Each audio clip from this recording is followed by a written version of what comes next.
Muy buenos días, mis amados hermanos, amigos. Les saludo en el nombre de nuestro Señor Jesucristo y quiero invitarles a que demos gracias. Padre bueno, damos gracias por el nuevo día que nos regalas, por tu aliento, tu espíritu que nos vivifica y nos da la oportunidad de despertarnos y de tomar ocasión, Señor, para desarrollar nuestras tareas, no sin antes reconocer nuestra necesidad de ti, el deseo de que tu Espíritu nos instruya y nos capacite para vivir con la sabiduría que nos otorga tu palabra, para vivir en la promesa de plenitud que nos has dado, para realmente, Señor, encontrar el más grande y rico sentido de nuestra vida en hacer tu voluntad y en tu presencia divina. Esta gracia la ruego para todos aquellos que en esta hora están escuchando, Señor, los devocionales que dedican este tiempo. Concede que tu palabra sea eficaz y edifique, bendiga el corazón de los oyentes, Padre. Suplico esta misericordia y que se cumpla a través de tu Espíritu Santo y Divino que está acompañándonos en esta hora, pues lo estamos suplicando en el nombre de nuestro Señor y Salvador Jesucristo. Amén. Amigos, hermanos, pues estamos en este día retomando la reflexión sobre el Espíritu Santo, la tercera persona de la Trinidad. Y el día de ayer estábamos hablando de cómo el Nuevo Testamento nos revela la persona del Espíritu Santo, el papel que desarrolló en el nacimiento de nuestro Señor Jesucristo y en las enseñanzas de Jesús mismo acerca del Espíritu y la blasfemia contra el Espíritu. Hablamos acerca de que el Espíritu tomó el lugar de la paternidad humana en la concepción de Jesús. Esto le da el carácter inmaculado de nuestro Señor Jesucristo, justamente en esta concepción milagrosa. Veamos lo que nos dice Lucas 1:35. Dice la Escritura: respondiendo el ángel le dijo: el Espíritu Santo vendrá sobre ti, y el poder del Altísimo te cubrirá con su sombra, por lo cual también el santo ser que nacerá será llamado Hijo de Dios. Como nos damos cuenta, a través de este nacimiento, esta concepción virginal, milagrosa, y este nacimiento virginal de Jesús, nació uno en el que se interrumpe la transmisión o herencia pecaminosa, porque Jesús no fue concebido por obra de ningún hombre, sino por obra exclusiva del Espíritu Santo. El Espíritu también estuvo no solo activo en el nacimiento de Jesús y dándole este carácter de inmaculado, significa sin mancha alguna, sin esa herencia pecaminosa con la cual nacemos todos los hombres o seres humanos, sino que en este sentido, como lo hemos señalado, se interrumpe, se corta esa transmisión o herencia pecaminosa en nuestro Señor Jesucristo. Pero también el Espíritu Divino estuvo activo en el bautismo de Jesús al inicio de su ministerio. Veamos lo que nos dice Mateo 3:13 al 17. Dice la Escritura, Mateo 3:13 al 17. Entonces Jesús vino de Galilea a Juan al Jordán para ser bautizado por él. Mas Juan se le oponía diciendo: yo necesito ser bautizado por ti, ¿y tú vienes a mí? Pero Jesús le respondió: deja ahora, porque así conviene que cumplamos toda justicia. Entonces le dejó.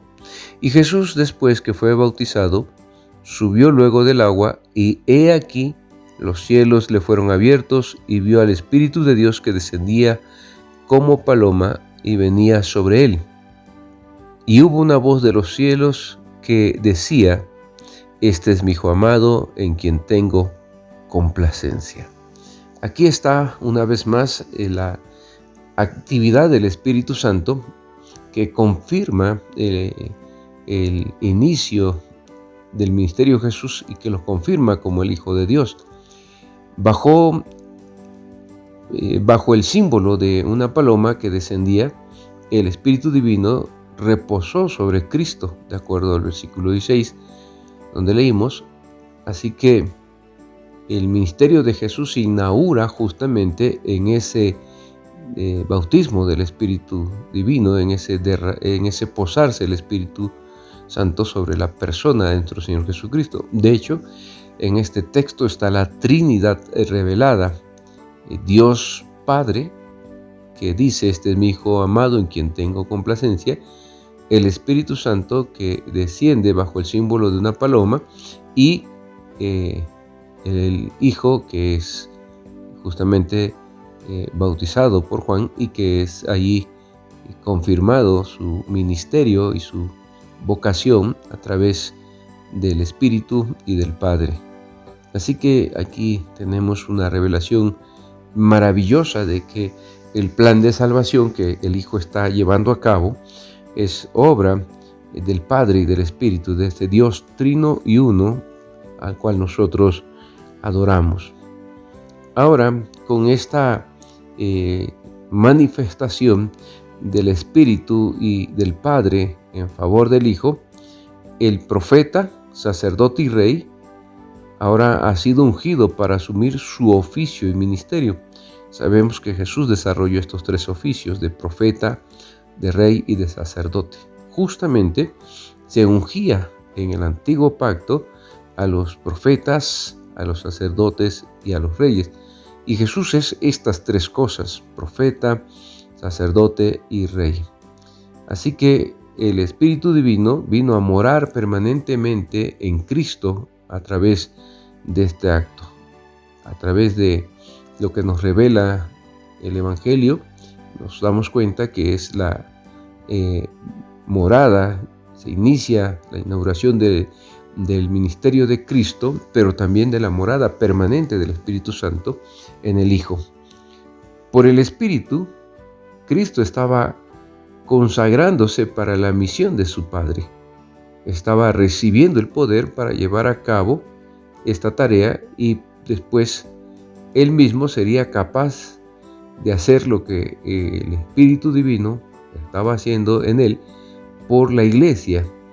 El Padre estaba afirmándolo y confirmándolo en el símbolo del Espíritu Divino que descendió sobre Él. La morada del Espíritu vino a ser permanente en el Hijo, y luego el Hijo haría esto por la Iglesia.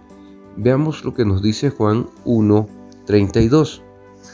Dice: también dio Juan testimonio diciendo: vi al Espíritu que descendía del cielo como paloma y permaneció sobre él. Verso 33.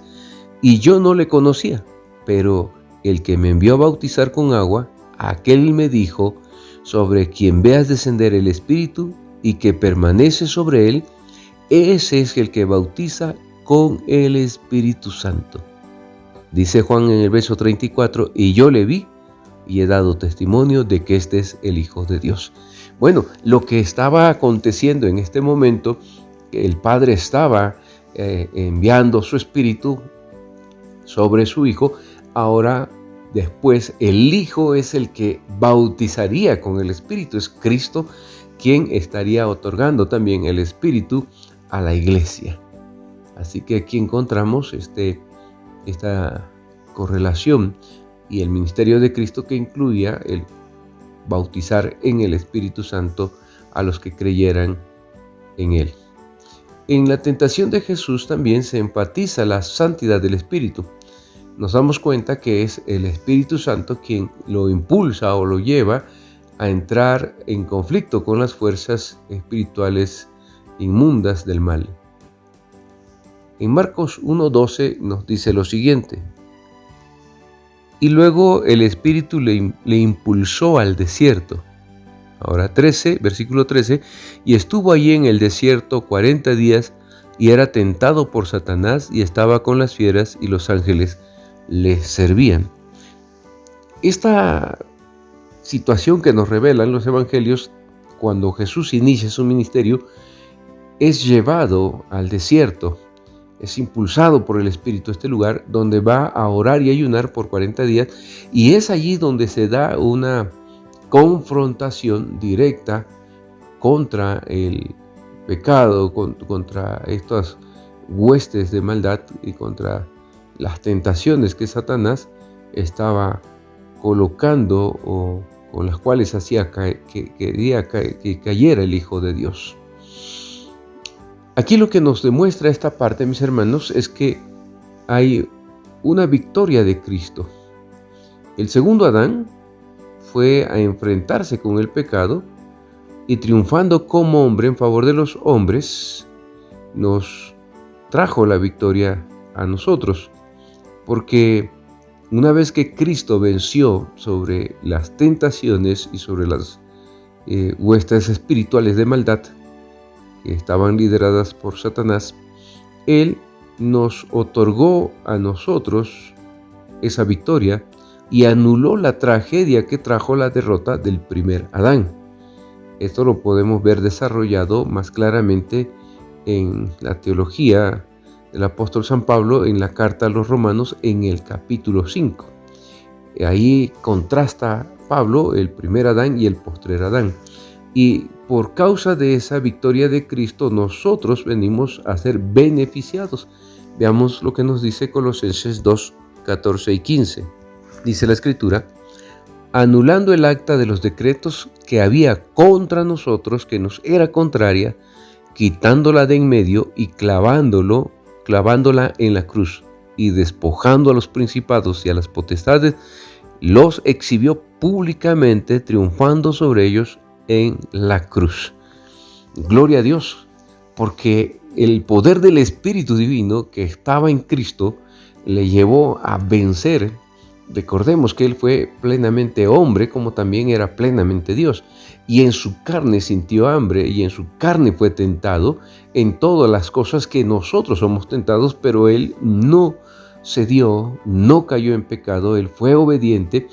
Y por causa de esa victoria de Cristo en el poder del Espíritu, porque así lo revela la Escritura, nos otorgó a nosotros semejante victoria.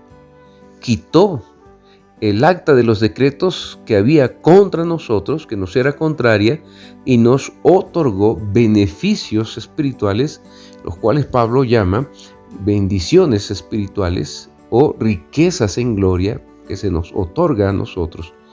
Esto es maravilloso, hermanos, a ver que Cristo, por el Espíritu del Padre, por el Espíritu Divino, pudo lograr esta victoria que el primer Adán no pudo lograr. Ahora nosotros somos beneficiados de esta manera. Y es el Espíritu quien capacitó a Cristo a que cumpliera esta vocación del Padre, como nos lo revela Hebreos 9:14. Dice la Escritura: cuanto más la sangre de Cristo, el cual mediante el Espíritu Eterno se ofreció a sí mismo sin mancha a Dios, limpiará vuestras conciencias de obras muertas para que sirváis al Dios vivo. Esta afirmación que hace el escrito a los Hebreos dice: cuanto más la sangre de Cristo, el cual mediante el Espíritu Eterno se ofreció a sí mismo sin mancha a Dios, nos confirma que es el Espíritu Santo quien capacitó a Cristo para esa obediencia perfecta. No que haya sido algo sencillo, no, porque a veces nosotros decimos, porque era el Hijo de Dios, y romantizamos o de alguna manera nos queremos escudar para no tener nosotros vivir en esa victoria de Cristo, y a veces es más por una forma de seguir o querer seguir viviendo en nuestros pecados. Porque lo que nos revela la Escritura es que Cristo venció, y no es que sea algo sencillo. Decía hace un momento, recordemos que Él no quería ir a la cruz del Calvario. No era algo así como que estaba fascinado de su agrado.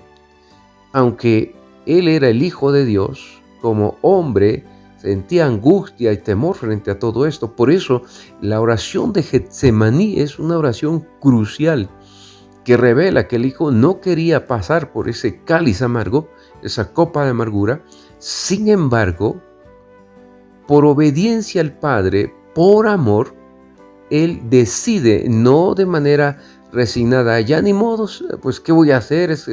No, por amor acepta esta voluntad del Padre y la cumple perfectamente, pero el Espíritu Divino ya estaba morando en el Hijo, el Espíritu Divino estaba capacitando a ese Cristo que en su carne sentía esta aflicción de enfrentarse con la cruz del Calvario. Es el Espíritu Divino quien lo capacitó. Es ese mismo Espíritu del cual Pablo dice en 2 Timoteo 1:7, dice, porque no nos ha dado Dios espíritu de cobardía, sino de poder, amor y dominio propio. Es ese mismo espíritu que estaba en Cristo, el que está en nosotros ahora. Es el mismo poder que operó en Cristo, el que opera en nosotros. Es la victoria de Cristo en la que debe vivir el creyente. Ahora es el Espíritu Divino quien nos capacita para hacer la voluntad del Padre. Hermanos, espero que estas reflexiones estén despertando, inquietando su corazón para buscar una relación más íntima con el Espíritu Divino y le inquiete a conocer más de Él para vivir en su poder. Si esta reflexión es bendición para usted, compártala con otros, ore y pida que Dios le siga guiando. Si el Señor lo permite, mañana continuamos con nuestras reflexiones.